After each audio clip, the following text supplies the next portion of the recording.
అందరికి hi friends, నేను మీ నాయష్ని. ఇప్పుడు మీరు చూస్తుంది కదా చుక్కకూర కట్టాలన్నమాట. మా నాన్న కడతాడు. మనకి ఆకుకూరల్లో అన్నిటికంటే ఈజీ అయింది ఏంటంటే మెంతికూర కట్టడం ఒకటి, చుక్కకూర కట్టడం ఒకటి, మళ్ళీ బచ్చల కూర. నా ఫేవరెట్ అయితే చుక్కకూర.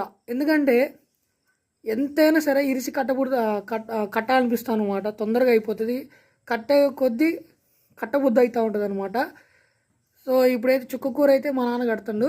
సో ఈ విధంగా అనేది మనం చుక్కకూర కట్టుకోవాలి. చూసారా ఫ్రెండ్స్, చుక్కకూర ఎంత బాగుందో.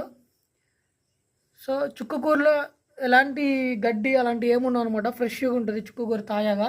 మనం ఎన్ని కట్టలు అంటే అన్ని కట్టలు అన్ని వందల కట్టలు కట్టాలనిపిస్తుంది అనమాట. సో మా నాన్న అయితే ఆ విధంగా కట్టలని కట్టుకోవడం జరిగింది. చుక్కకూర కట్టలు అనేది మేము రోజు ఈ విధంగా కట్టుకోవడం జరిగిద్ది. చూపెట్టినాను. చూసారా ఫ్రెండ్స్, ఆ విధంగా చుక్కకూరని కట్టుకోవడం జరిగింది. Okay friends.